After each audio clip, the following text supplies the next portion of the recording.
Assalamualaikum warahmatullahi wabarakatuh.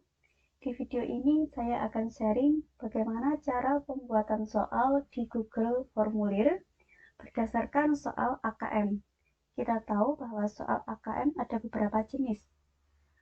Di antaranya yaitu ada soal pilihan ganda multi, soal benar salah multi, jodohkan, dan esai singkat. Nah, yang pertama kali kita butuhkan yaitu akun Google. Anda bisa memakai akun Google pribadi maupun akun Google dari Kemendikbud, yaitu yang .belajar.id. Nah, yang pertama kita lakukan yaitu dengan membuka Chrome. Setelah kita buka Chrome, kemudian kita ke Drive. Tentunya penempatan Google Formulir soal kita nanti yaitu di Drive. Setelah terbuka Drive, kemudian kita klik baru, yaitu ada ikon tanda tambah, biasanya di sebelah kiri atas. Kemudian kita buat tempat untuk menyimpan soal kita, yaitu dengan cara klik folder baru. Kita beri nama, misalnya sekarang saya akan membuat soal asesmen sumatif bersama, maka tempatnya saya beri nama ASB Informatika karena saya sedang mengajar mata pelajaran informatika dan tahun 2023. Oke, langkah kedua yaitu kita buka folder yang sudah kita buat tadi. Nah, di sini masih kosong, belum ada apa-apanya. Memang kita belum mengisi tempat kita tadi. Selanjutnya, kita klik lagi ikon baru atau new, kemudian pilih Google Formulir.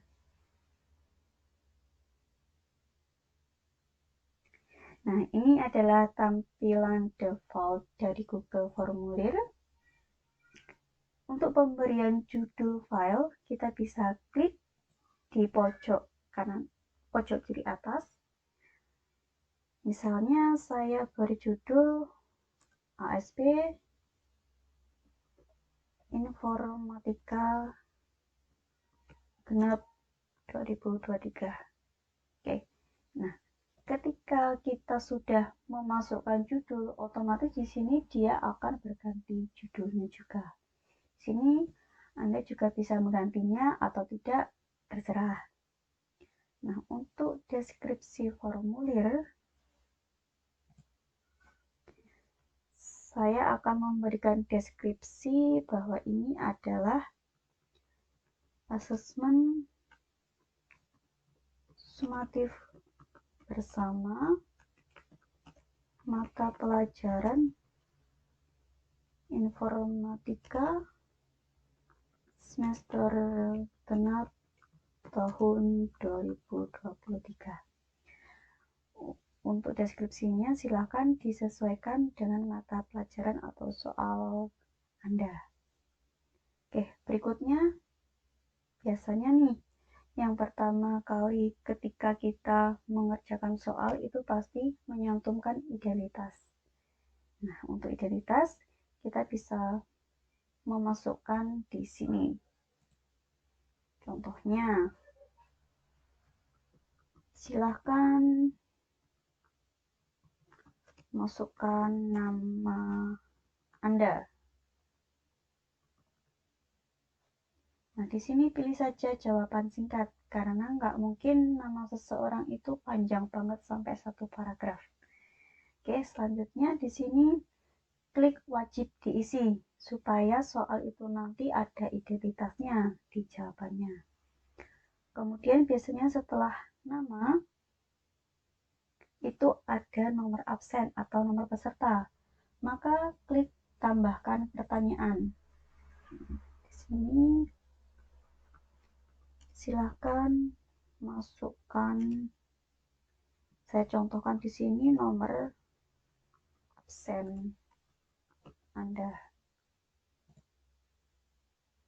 Nah, di sini bisa pilih jawaban singkat atau Anda bisa membuatnya menjadi pilihan. Contohnya kalau pilihan ganda itu berarti Anda harus mengisi setiap opsi itu nomor 1 sampai nomor sejumlah murid Anda. Nah, untuk kali ini saya ingin hanya anak-anak memasukkan secara manual.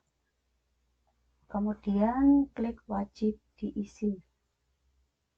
Oke. Nah, identitas sudah ada. Sekarang apa yang dibutuhkan? Biasanya soal itu ada tokennya. Nah, token itu gunanya untuk merahasiakan soal sebelum dia ulangan. Maka dari itu kita butuhkan yang namanya token. Untuk token, versi saya itu pilih bagian yang lain. Jadi klik tambahkan bagian. Maka di sini akan muncul bagian baru. Untuk judul bagian bisa dituliskan token. Kemudian klik tambahkan pertanyaan. Di sini kita bisa tuliskan silakan masukkan token. Nah, untuk pembuatan token itu kita pilih opsi lain. Kemudian klik validasi jawaban. Nah, di sini ada beberapa pilihan. Anda bisa memberikan token berupa angka, teks, atau teks panjang, atau regular expression. Bedanya angka dengan teks itu kalau angka, tokennya hanya berupa angka saja. Tapi kalau teks itu bisa berupa huruf dan angka. Biasanya pakai teks, kalau versi saya pakai teks. Kemudian di sini saya pilih berisi. Kemudian di sini kita bisa mengetikkan tokennya. Contohnya misalnya tokennya informatika. Oke. Nah, di sini saya membuat huruf kapital semua supaya tidak ada miss antara token dengan masukan. Jadi jelas tokennya berupa huruf kapital. Kemudian di sebelah kanannya itu ada teks kesalahan khusus. Jadi ini nanti untuk notif jika token yang dimasukkan siswa itu salah. Misalnya di sini saya beri notif token yang Anda masukkan salah. Kemudian setelah itu kita klik wajib diisi. Nah, gimana sih munculnya ini? Kita bisa cek. Contohnya nih, seperti ini. Nama misalnya Rosa absen 1. Nah, oh ya, bedanya tadi kita memilih yang ini, tambahkan pertanyaan, dengan tambahkan bagian, itu seperti ini. Jadi, kalau tambahkan pertanyaan, itu pertanyaan selanjutnya itu ada di bawahnya. Tapi kalau pilih yang tambahkan bagian, itu pertanyaan selanjutnya itu ada di halaman berikutnya. Nah, kita harus klik berikutnya. Seperti itu. Oke, sekarang kita coba. Silakan masukkan token. Sekarang saya ingin mencoba memasukkan token yang salah. Nah, ini adalah notif yang tadi saya buat. Jadi anak-anak atau murid bisa tahu, oh ternyata token saya salah. Nah, maka dari itu dia juga bisa memperbarui atau memperbaiki tokennya. Oke, selanjutnya setelah pembuatan token, kita menuliskan naskah soalnya. Nah, untuk penulisan naskah soal, kita pilih bagian baru. Tambahkan bagian. Oke. Nah, di sini bisa dituliskan judul bagiannya naskah soal. Oke.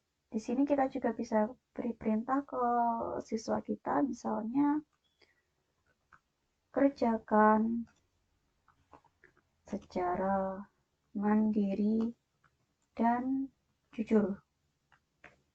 Oke. Nah, ini kalau versi saya bisa memakai tambahkan pertanyaan atau tambahkan bagian. Jadi nanti soalnya berada di halaman berikutnya. Tapi untuk kali ini saya ingin sharing tentang versi naskah soal yang satu halaman. Jadi ada beberapa soal berada di satu halaman. Oke, kita klik tambahkan pertanyaan.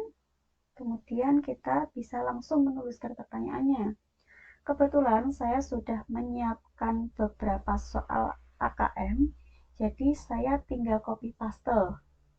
Nah, soal pertama yang ingin saya masukkan yaitu soal pilihan ganda. Untuk soal pilihan ganda, kita butuh pilihan A, B, C, D, E. Maka nanti untuk pilihan jawabannya kita juga memakai pilihan ganda. Contohnya seperti ini. Nah, untuk mempermudah, saya belah jadi 2. Yang kiri untuk soal, yang kanan untuk Google formulirnya. Nah, ini nanti akan mempermudah pekerjaan kita kalau kita bagi seperti ini. Oke, untuk pilihan ganda. Soalnya saya tinggal copy dari sini, kemudian saya paste di sini. Oke, nah di sini itu ternyata ada gambarnya. Gimana sih memasukkan gambar di soal? Yaitu dengan klik ikon gambar, kemudian kita bisa pilih mau gambarnya dari mana. Kalau enggak, itu berarti gambarnya ada di laptop kita atau PC kita. Kalau webcam, berarti gambarnya harus kita foto. Kemudian melalui URL berarti gambarnya berupa link. Kalau foto juga sama, Google Drive juga sama. Google Drive berarti gambarnya sudah ada di drive kita. Kalau Google Gambar berarti kita searching di Google gambarnya pengen yang apa. Untuk kali ini saya ingin mengunggahnya dari PC saya atau dari laptop saya. Ini saya klik jelajah, kemudian muncul seperti ini. Kita cari gambarnya. Nah, untuk saat ini gambarnya ini. Maka tinggal klik 2 kali, kemudian dia akan terupload. Nah, seperti ini. Misalnya nih, gambar ini salah. Tinggal klik di sini aja, kemudian ubah. Nah, nanti akan muncul di halaman ini lagi. Tuh. Oke. Kemudian kita sudah pilih jawabannya pilihan ganda. Kemudian untuk pilihannya kita juga tinggal copy paste saja. Di sini, paste di sini. Oke. Nah, sekarang satu soal sudah masuk. Supaya anak-anak tidak terlewat soalnya untuk menjawabnya, maka di sini saya pilih wajib diisi. Biar semua soal nanti diisi oleh siswa, tidak ada soal yang tanpa jawaban. Nah, kemudian, di sini belum muncul nih kunci jawaban. Gimana sih memunculkan kunci jawaban dan kenapa sih kunci jawaban tidak muncul di sini? Itu karena kita belum menyetel kalau formulir ini bukan untuk kuis. Jadi di sini klik setelan, kemudian pilih jadikan ini sebagai kuis, itu diaktifkan. Nah, coba kita lihat di sini nanti akan muncul kunci jawaban. Oke, kalau di sini belum muncul, coba di-reload kembali. Cara reloadnya gimana? Klik URL-nya, kemudian muncul seperti ini, klik enter.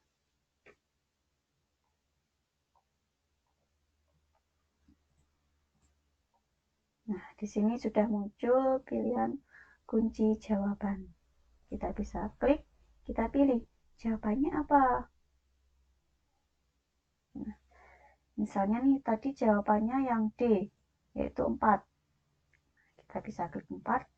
Kemudian kita bisa kasih poinnya. Misalnya satu soal poinnya 2 atau 3. Oke. Kemudian kalau sudah kita klik selesai. Nah, itu tadi adalah cara memasukkan soal berupa pilihan ganda. Selanjutnya, kita mau memasukkan soal pilihan ganda multi. Nah, caranya sama, kita klik tambahkan pertanyaan, kemudian kita copy soalnya dari sini, atau bisa menulis manual dari sini juga bisa. Nah, karena saya nggak mau ribet, jadi saya tinggal copy paste saja. Oke, kemudian di sini untuk pilihan ganda multi, kita pilih jawabannya yang kotak centang. Nah, kemudian opsinya kita juga tinggal copy paste. Selesai, tinggal kita kasih kunci jawabannya. Kunci jawabannya ternyata P, diagram alir, dan pseudocode. Kemudian kita kasih nilainya, misalnya nilainya 6. Oke, kemudian klik selesai. Jangan lupa dikasih wajib diisi. Oke. Kemudian berikutnya yaitu memasukkan soal benar salah. Nah, untuk soal benar salah, pilihan jawabannya kita bisa memilih pilihan ganda. Contohnya seperti ini. Kita copy paste, kemudian untuk gambar kita upload dari PC. Oke, gambar sudah terupload. Kemudian pilih jawaban yang pilihan ganda. Di sini kita hanya memberikan dua opsi, benar dan salah. Oke, selanjutnya pilih kunci jawaban. Kunci jawabannya benar. Kemudian diisi nilai poinnya. Kemudian klik selesai. Oke. Selanjutnya kita memasukkan soal benar salah multi. Kita tambahkan pertanyaan. Soal kita copy, kemudian paste di sini. Nah, untuk benar salah multi, kita bisa memilih isi pilihan ganda. Nah, untuk baris, itu kita bisa isikan pilihannya. Kemudian untuk yang kolom, kita bisa isi benar dan salah saja. Oke. Kemudian kita pilih kunci jawaban. Nah, kunci jawabannya mana nih? Misalnya yang pertama itu kunci jawabannya salah. Yang kedua benar, yang ketiga benar, keempat benar, dan kelima salah. Di sini kita bisa kasih poinnya. Misalnya, satu pilihan itu poinnya 3. Oke, selanjutnya klik selesai. Oke, nah di sini kita bisa mengaktifkan perlu satu jawaban di setiap baris. Jadi nanti murid kita harus memberikan pilihan benar atau salah di setiap pilihannya. Jadi tidak ada yang tertinggal. Oke, kita bisa klik. Nah, kemudian kita juga bisa memberikan pilihan yang acak.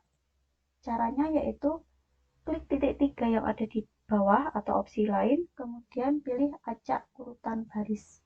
Nanti di sininya itu akan acak. Jadi bisa jadi setiap siswa itu tidak sama. Pilihan satunya itu tidak seperti ini. Bisa jadi pilihan satu yang hasilnya 7 ini berada di pilihan keempat. Gitu. Jadi barisnya acak. Kemudian untuk soal jodohkan. Nah, oke, tambahkan pertanyaan. Soal kita copy, kemudian dipaste di sini. Kemudian masukkan gambar.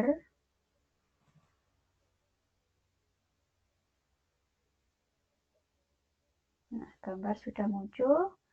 Kemudian di sini, nah kita pilih jawabannya yang mana. Nah, untuk jodohkan itu juga pakai isi pilihan ganda.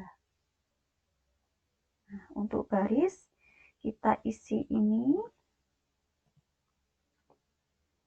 Untuk kolomnya kita bisa mengisinya sesuai yang mau dijodohkan. Nah, misalnya ini. Hasilnya 25.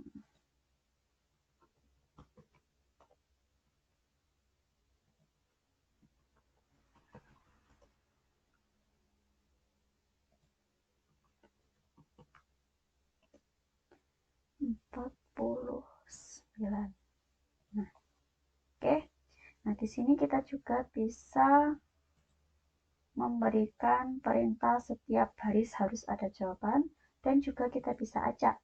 Kalau kita beri acak urutan baris, itu siswa akan lebih tertantang.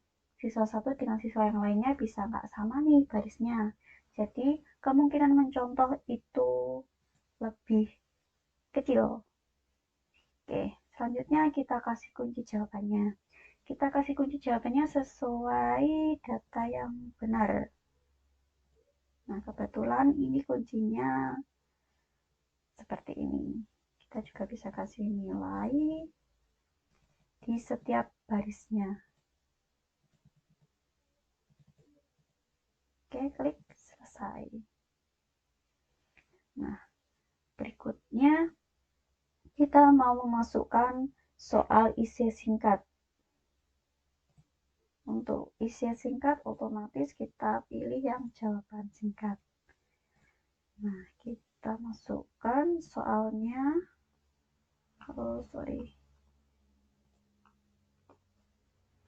Nah, di sini saya kasih penjelasan ke murid, jawab dengan huruf kapital. Jadi nanti kalau murid menjawab dengan huruf kecil, dia akan salah.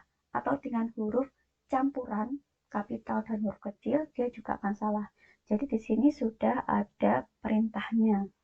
Kalaupun itu keteledorannya murid, itu bukan kesalahan dari pembuat soal. Nah, kita masukkan di sini jawabannya. Sebenarnya di sini juga ada alternatif jawaban. Misalnya kita bisa seperti ini, sebenarnya juga bisa. Tapi saya ingin mendisiplinkan murid, jadi saya kasih satu jawaban saja, supaya murid juga berhati-hati dalam membaca soalnya. Oke, kemudian kita kasih poin. Nah, kita klik selesai. Oke. Nah, kita sudah selesai memasukkan ke 6 soal AKM. Nah, langkah berikutnya apa? Oh ya, sebelumnya kita bisa lihat nih, gimana sih soal kita tadi? Nah, misalnya ini kita masukkan tokennya tadi, informatika, oke. Nah, yang kita buat tadi soalnya yaitu seperti ini. Yang pertama tadi pilihan ganda. Maka anak-anak hanya bisa memilih satu pilihan jawaban saja. Ini untuk pilihan ganda. Kemudian ini untuk pilihan ganda multi. Anak bisa memilih lebih dari satu jawaban. Nah, oke. Kemudian yang ini adalah soal benar salah. Pilih benar atau pilih salah.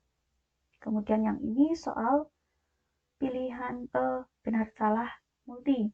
Jadi anak-anak memilih salah satu baris ini itu benar atau salah. Nah, seperti ini. Nah, di sini juga ada notifnya. Pertanyaan ini membutuhkan satu jawaban per baris. Itu karena kita klik ini tadi. Nah, perlu satu jawaban setiap baris. Kalau ini dinonaktifkan, maka di sini tidak akan muncul notifnya. Seperti itu. Oke. Nah, hilangkan kalau sudah dijawab semua. Kemudian yang ini tadi adalah soal jodohkan. Nah, jadi anak-anak bisa memilih, bisa menjodohkan. Nah, seperti itu. Kemudian di sini untuk soal esai singkat seperti itu. Oke. Kemudian soal sudah masuk semua. Selanjutnya kita menyetel soal kita atau menyetel file Google Formulir kita. Yaitu klik setelan. Di sini untuk versi saya itu saya ingin nantinya nilai itu tidak dirilis langsung, jadi bisa ditinjau oleh guru. Anak-anak tidak bisa melihat nilainya secara langsung. Maksudnya, ketika klik kirim, kalau kita pilih yang segera setelah setiap pengiriman, itu anak-anak bisa melihat nilainya berapa. Tapi kalau kita klik yang nanti setelah peninjauan manual, anak-anak tidak bisa melihat nilainya langsung seperti itu. Nah, untuk versi saya lebih senang nanti setelah peninjauan ulang untuk soal asesmen sumatif bersama. Tapi biasanya untuk ulangan harian saya pilih yang ini supaya anak-anak bisa tahu, bisa revisi diri. Oh, aku ternyata salah ini, nilaiku kurang. Nah, seperti itu. Oke, selanjutnya di bawahnya untuk setelah responden, saya kalau untuk soal asesmen itu saya memilih menonaktifkan pertanyaan tak terjawab, jawaban yang benar, dan nilai poin. Jadi ketiga ini itu tidak akan bisa dilihat oleh anak-anak. Jadi waktu ujian ya ujian, menjawab soalnya, kemudian kirim, selesai. Mereka belum bisa melihat pertanyaan mana yang tidak terjawab, jawaban mana yang benar, dan nilainya berapa. Itu untuk eh, mengamankan atau untuk jaga-jaga supaya soal ini tidak bocor ke kelas yang lain yang belum ujian. Seperti itu. Oke, kemudian untuk bagian jawaban, di sini langsung otomatis. Kalau di sini saya klik nanti setelah peninjauan manual, di sini otomatis akan aktif kumpulkan alamat email secara manual. Di sini tidak masalah bagi saya, anak-anak bisa menuliskan emailnya secara manual. Kemudian, oh ya, contohnya seperti ini. Maksudnya gimana sih kumpulkan alamat email secara manual? Nah ini di soal siswa akan muncul email Anda, maka anak-anak itu bisa memasukkan emailnya @gmail.com. Ini wajib kalau mau mengerjakan soalnya. Oke, kemudian yang bawahnya perlu login, batasi ke satu jawaban. Untuk versi saya, ini saya aktifkan. Kenapa saya aktifkan? Supaya tidak ada duplikat anak yang mengerjakan. Jadi anak kalau sudah ikut ujian ya sudah, dia tidak bisa ikut ujian lagi. Kecuali nanti seizin gurunya itu bisa. Oke.